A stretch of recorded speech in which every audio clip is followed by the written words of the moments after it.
कार्यक्रम के प्रायोजक हैं पिताजी स्वर्गीय श्री नागरदास जी टिम्बडिया एवं माताजी स्वर्गीय रीवा बहन जी टिम्बडिया की पुण्य स्मृति में उनकी पुत्र वधू श्रीमती रूपा जी टिम्बडिया एवं परिवार, राजकोट, गुजरात। नमो हरिहंताणम, नमो सिद्धाणम, नमो ऐरियाणम, नमो वज्जायाणम, नमो लुए सव्यसाहुणम। ओंकारं बिंदु संयुक्तं नित्यं ध्यायन्ति योगिनः कामदं मोक्षदं चैव ओंकाराय नमो नमः। अविरल शब्द गणों प्रक्षालित सकल भूतल मलकलंका मुनिभिरुपासित तीर्था सरस्वती हरतु नो दुरितान् अज्ञानतिमिरान्धानां ज्ञानाञ्जन शलाकया चक्षुरुन्मिलितं येन तस्मै श्रीगुरुवे नमः। श्री परम गुरुवे नमः, परम्पराचार्य गुरुवे नमः। सकल कलुष विध्वंसकं श्रेयसां परिवर्धकं धर्म संबंधकं भव्य जीव मन प्रतिबोधकारकं पुण्य प्रकाशकं पाप प्रणाशकमिदं शास्त्रं श्री संयम प्रकाश नामधेयम्। अस्य मूल ग्रंथकर्तारे श्री सर्वज्ञ देवास्तदुत्तर ग्रंथकर्तारे श्री गणधर देवा प्रतिगणधर देवास्तेषां वचनानुसारमासाद्य आचार्य श्री कुंदकुंदामनाय आचार्य सूर्यसागरेण विरचितं श्रोतारः सावधानतया शृण्वन्तु।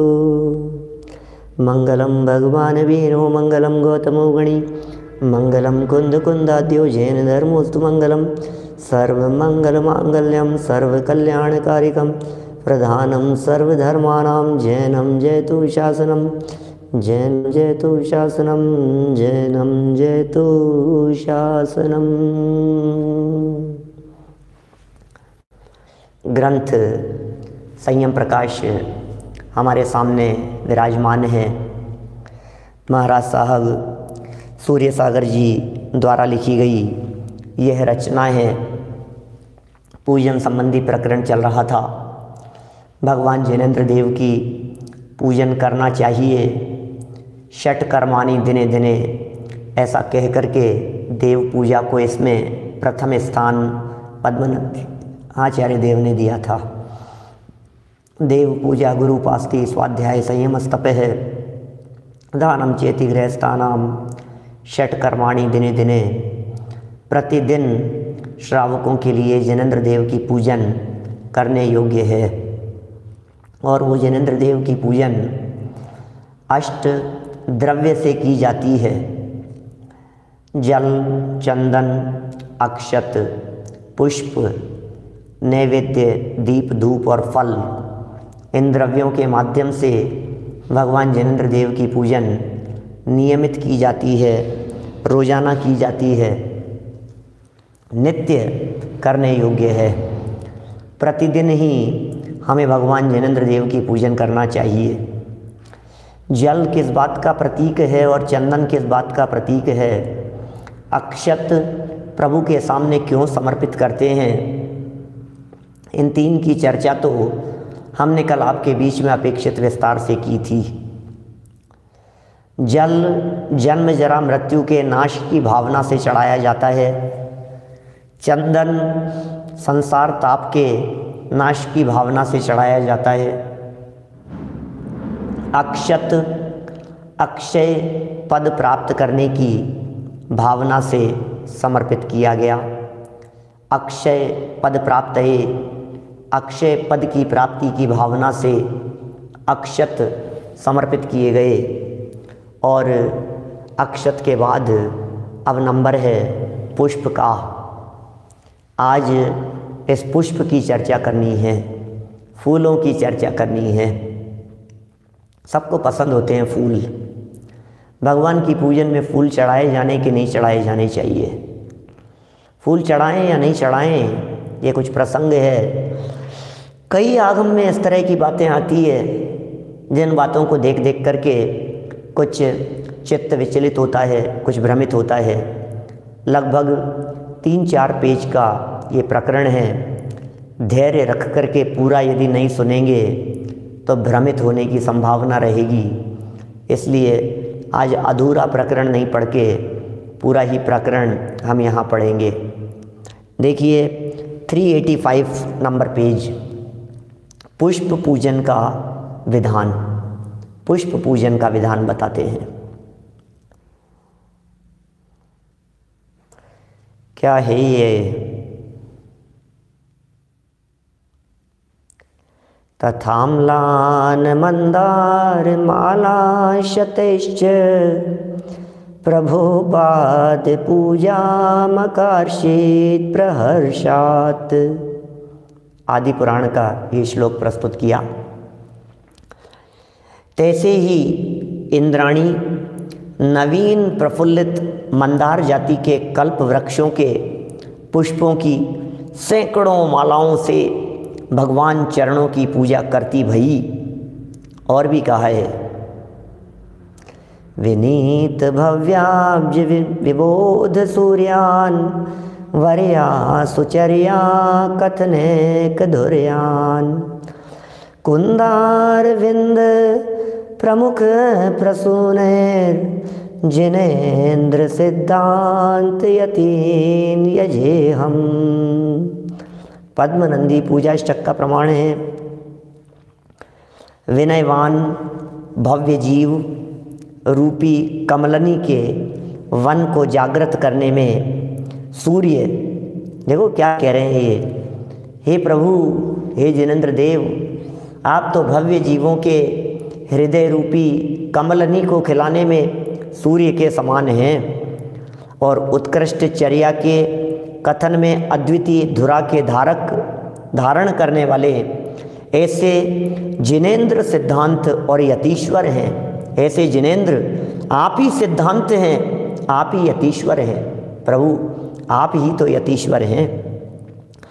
तिनको कुंद अरविंद आदि पुष्प हैं, 300 पूजे हैं। ओहो, कुंद के पुष्पों से, अरविंद के पुष्पों से आपकी पूजा हो, ये कथन नित्य पूजा के अष्टक का है। और भी कहा है, ये तो सब देवों के द्वारा की जाती है, देवियों के द्वारा की जाती है, कल्प वृक्षों के फूलों से की जाती है। वे सब अहिंसक पुष्प होते हैं जिन पुष्पों से प्रभु की पूजन करते हैं। प्रभु कल्प बेल से मैं लाया, प्रभु कल्प वृक्ष के फूलों से हे जिनेन्द्र देव की गई आपकी पूजन। वे सब मायामयी होते हैं, वे सब देव पुनीत होते हैं, वे सब निर्दोष होते हैं। कल्प वृक्ष पृथ्वी का एक होते हैं, कल्प वृक्ष माने पाषाण जैसे होते हैं, तो उनमें अहिंसक रीति से ये विधान बन जाता है। आगे चल कर के पहले ये सब प्रमाण प्रस्तुत करेंगे, फिर अंत में जाकर के कुछ निष्कर्ष आपके सामने रखेंगे। जाति चंपक सतपद्म केतक्यादि प्रसून कई पूजयन्ति जनान् भव्या नाकेते यान्ति पूज्यताम्। जो भव्य प्राणी जाति चंपा कमल और केतकी आदि पुष्पों के द्वारा भगवान श्रीमद् जिनेन्द्र देव को पूजते हैं, वे जीव स्वर्ग में पूजे जाते हैं। और देखिए पुष्प कैसे होने चाहिए। पुष्पों के लिए आचार्यों ने यह प्रमाण बताया है। हस्तात् प्रस्खलितं क्षितौ निपतितं लग्नं क्वचित् पादयो यन्मूर्धोर्ध्वगतं धृतं कुवसने नाभेरधो यद्धृतं स्पष्टं स्पष्टं दुष्टजनैर्घनैरभिहतं यद्दूषितं कीटकैः त्याज्यं तत्कुसुमं वदन्ति विबुधा भक्त्या जिनप्रीतये। वापस बोल रहे हैं एक बार, धुन नीचे उतरते हुए पकड़ में आई। हस्तात् प्रस्खलितं क्षितौ निपतितं लग्नं क्वचित् पादयो यन्मूर्धोर्ध्वगतं धृतं कुवसने नाभेरधो यद्धृतं स्पष्टं दुष्टजनैर्घनैरभिहतं यदूषितं कीटकैस्त्याज्यं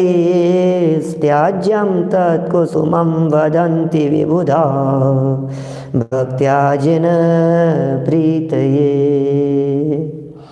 उमा स्वामी श्रावकाचार्य का ये वचन था। जो पुष्प हाथ से प्रस्खलित होकर पृथ्वी पर गिर गया हो, पैरों में लग गया हो, मस्तक पर धारण कर लिया हो, कुत्सित एवं दूषित वस्त्र में रख लिया गया हो, नाभि से नीचे रखा गया हो, दुष्ट जनों से छू लिया गया हो, मेघ की वर्षा से गल गया हो और कीड़ों से मारा हुआ हो, ऐसे पुष्प को विद्वान लोगों ने भगवान की पूजा के लिए त्याज्य कहा है। उल्लिखित दोषों से रहित पुष्प ग्राह्य है। फिर प्रश्न, पुष्प के वर्णन के श्लोकों में कीटक पद की एवज में कंटक पद कहाँ है, कहा है, सो कैसे है? उत्तर, शास्त्रों में कीटक पद ही बताया है, न कि कंटक, क्योंकि पुष्प पात्र जो भी होते हैं सो सब जीव सहित ही माने हैं। तो कह रहे हैं भाई साहब, जितने भी पुष्प दुनिया में दिखाई देते हैं ना, ये सब कल्प वृक्ष की तो छोड़ दो, बाकी जगत में जो पुष्प संज्ञाएं हैं वो सब जीव सहित ही होते हैं, जीव सहित ही माने गए हैं। जानते पुष्प की किरणनिका या पंखुड़ी या बीच में अनेक प्रकार के जीव त्रस्कायिक हुआ ही करते हैं, क्योंकि ऐसा कई शास्त्रों में पूर्वाचार्यों ने बतलाया है। यांते माने इसलिए कीटक सहित पुष्प धोने पहुँचने से जीवों का घात हो, वे ही सब जब मृतक सहित हों तो स्पर्श योग्य नहीं। याते कीटक पद ही त्याज्य है। कदाचित कंटक कर छेदे दिए हुए सो भी अग्राह्य हैं, सो भी त्याज्य हैं, ऐसा भाव जानना। माने यहाँ पीछे पुष्प के संदर्भ में जो बातें कही गई है उसमें इन्होंने यहाँ दो शब्द दे करके ये कह दिया कि भाई साहब आप गलत फहमी से ये समझ रहे हो। सच्ची बात तो ये है लुहाड़िया जी कि उनके सेवन में, उनके चढ़ाने में, उनके उपस्थिति में हिंसा ही होती है, पुष्प पात्र में चढ़ाने से, ऐसा कहना चाह रहे हैं। कहाँ आया था इस तरह का कोई शब्द? अब मैं भी बढ़ गया, अप्रयोजन भूत जैसी दिखती है ना, कहीं कोई इस तरह का शब्द आया था जिसमें पुष्प पात्र में यदि पुष्प चढ़ाया जा रहा है तो उसमें भी वो हिंसा ही है। इसलिए पुष्प के स्थान पर पीले चावल ही चढ़ाए जाते हैं। माने वो जीव सहित ही होते हैं, उसको धोने में, पहुँचने में, सब में बिल्कुल हिंसा हुए बिना रहेगी नहीं, जीव घात हुए बिना रहेगा नहीं। और हम तो अहिंसक आचरण वाले हैं, तो कैसे पुष्प चढ़ाने की बात करें? देखो प्रश्न, कांटे सहित वृक्ष के पुष्पनी का निषेध करो हो सो योग्य नहीं, क्योंकि कमल, केवड़ा, केतकी आदि कंटक वृक्षनी के पुष्प ही पूजा के स्थलों में लिखे। तो कैसे? बोले जिनमें जंतु घात हो जावे तथा जो जंतुओं कर छेदे हों अथवा कंटक करी छेदे होए तथा अमनोज्ञ गंध युक्त होए सो भगवान के चढ़ाने योग्य पुष्प नहीं हुए। आप कह रहे हो कि साहब कोई बात नहीं, वो अचित्त हो जाएंगे, कांटे से उसको छेद दिया गया, अब वे अचित्त हो गए हैं, उन्हें चढ़ा दो। तो ये कह रहे हैं भाई कैसे चढ़ा देवे हैं? जो पूजा स्थलों के अंदर चढ़ाने योग्य नहीं है, क्योंकि वो अमनोज्ञ हैं, छेदे हुए हैं, जंतुओं के घात होने पर वे पुष्प हमारे बीच में आए हैं। उन पुष्प की उत्पत्ति ही घात से हुई है। एक इंद्रिय जीवों का शरीर है, अनगिनती जीव उसके अंदर प्रतिक्षण उत्पन्न होते रहते हैं, अनेक त्रस जीव उसके अंदर उत्पन्न होते हैं, इसलिए वो तो सब हिंसा से सहित ही है, इसलिए वास्तव में प्रयोग करने योग्य नहीं है। फिर लिखते हैं आगे, कई पुरुष पुष्पों को श्रीमद् जिनेंद्र देव के चरण कमलों पर चढ़ाते हैं, सो योग है कि अयोग्य? बोलो। चरण कमलों पर ही चढ़ा देते हैं। श्रावक की 5वीं प्रतिमा सचित्त त्याग हुए है, इसके पीछे उत्तरोत्तर शुद्धता चारित्र की विशेष हुए है। मुनि अवस्था में तो सचित्त का संबंध ही नहीं रहा, स्पर्श भी नहीं रहा, और ये प्रतिमाएं तो पंच परमेष्ठी की हैं, इसलिए पुष्पों को चरण के स्पर्श कराने योग्य भी नहीं है। क्या आप बातें कह रहे हैं, कितना स्पष्ट शब्दों में महाराज क्या बात लिख रहे हैं। भाई जिनेंद्र भाई मुनिराज जो होते हैं, देखो सचित्त त्याग प्रतिमा कहिए पांचवी प्रतिमा, इसका मतलब जो पांचवी प्रतिमाधारी श्रावक होते हैं वे प्रतिमा को स्पर्श नहीं कर सकते। सचित्त त्याग प्रतिमा वाले ना, पांचवी प्रतिमा वाले, वे मुनिराज की प्रतिमा को स्पर्श नहीं कर सकते, बराबर।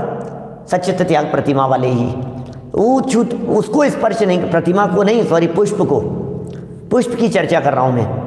अब मुनिराज पुष्प छू सकते हैं कि नहीं, कि मुनिराज तो नहीं छू सकते क्योंकि वो प्रतिमाधारी ही नहीं छू सकता है।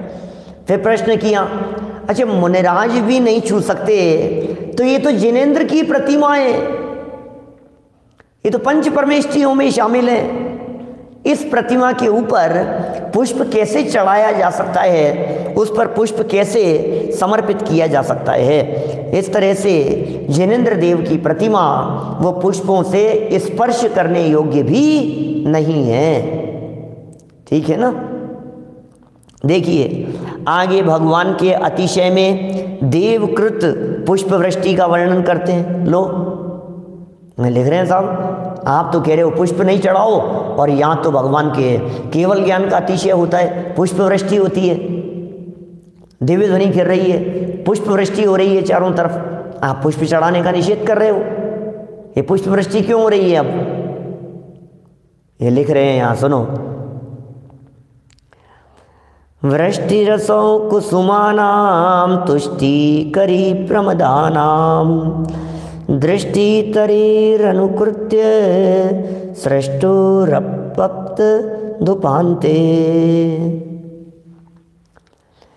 शीतलैर्वारेभिर्गाङ्गैरार्द्रिता कौसुमी वृष्टिः षट्पादैराकुलापक्तवत्यरग्रे ततो मुदा।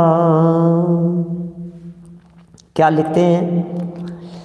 वह पुष्पों की वर्षा स्त्रियों को अत्यंत प्रसन्न करती है, भगवान के समीप भाग में पड़ रही थी और ऐसी जान पड़ती थी मानो नेत्रों की संतति की पुष्पों का रूप धारण करके भगवान के समीप पड़ रही हो, जो गंगा के शीतल जल से भीगी हुई है, जिस पर अनेक भ्रमर बैठे हुए हैं और जिसकी सुगंध चारों ओर फैल रही है, ऐसी वे पुष्पों की वर्षा भगवान के सामने पड़ रही थी। अरे ये तो भगवान को केवल ज्ञान की प्राप्ति होती है तो उस समय पुष्प वृष्टि होती है, भगवान के अष्ट प्रातिहारियों में नाम है उसका।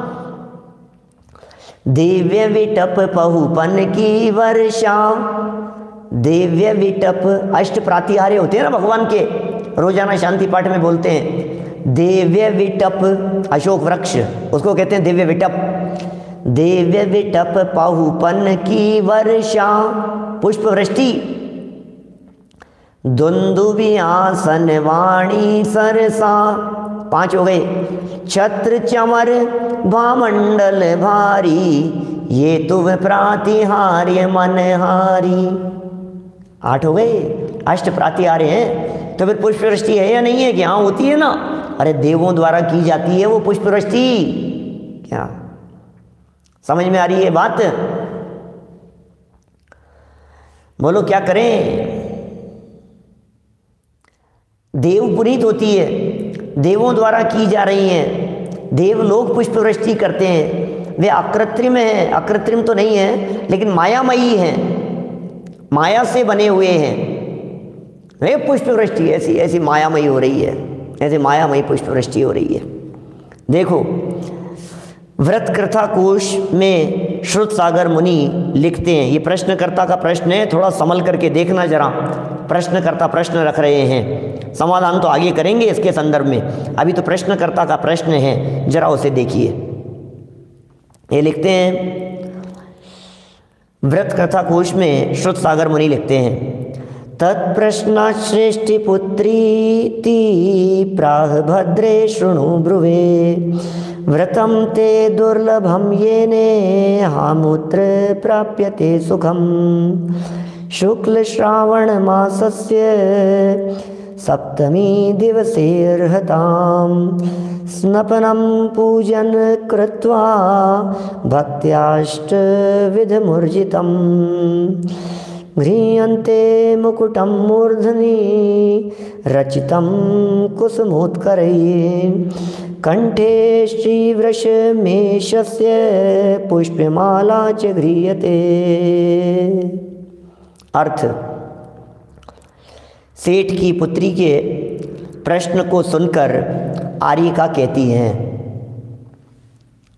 कहती भई हे पुत्री, मैं तुम्हारे कल्याण के लिए व्रतों का उपदेश करती हूँ। उस व्रत के प्रभाव से इस लोक में दुर्लभ सुख प्राप्त होता है, उसे तुम सुनो। हे पुत्री, तुम उसे सुनो। श्रावण सुदी सप्तमी के दिन श्री जिनेंद्र देव का अभिषेक और 8 प्रकार के द्रव्यों से पूजन करके वृषभ जिनेंद्र के मस्तक पर नाना प्रकार के पुष्पों से बना हुआ मुकुट तथा कंठ में पुष्पों की माला पहरानी चाहिए। लो, मुकुट पहनाओ भगवान को। हे देवी, हे पुत्री, मैं तेरे को बात कह रही हूँ, भगवान को जाकर के मुकुट पहनाना और भगवान के गले में पुष्पों की माला डालना। क्या जब इस प्रकार का वर्णन शास्त्रों में मिलता है, तब आप किस प्रकार और किस आधार पर प्रतिमा जी पर पुष्पों के चढ़ाने का निषेध करते हो? लो भैया, जवाब दो, तुम ये कर क्यों रहे हो? ये चढ़ाने का निषेध क्यों करते हो? सुनो उत्तर। इसका उत्तर ऊपर दिया जा चुका है। यद्यपि इस प्रकार की चर्चा पहले की जा चुकी है, फिर भी आपके समझ में नहीं आया तो और सुनिए क्या लिख रहे हैं महाराज साहब। इसका जवाब पहले दिया जा चुका है, फिर भी यदि आपको इसका अर्थ समझ में नहीं आया और सुनो।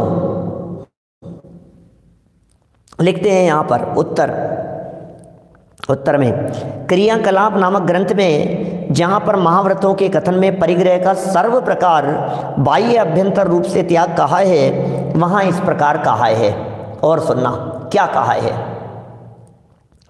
वापम वा बहुम वाणुम वा थूल वा सचित्तम वा चित्तम वा अमुत्तम वैथ वा अवी वा लग कोड़ी मित पिणेव स्वयं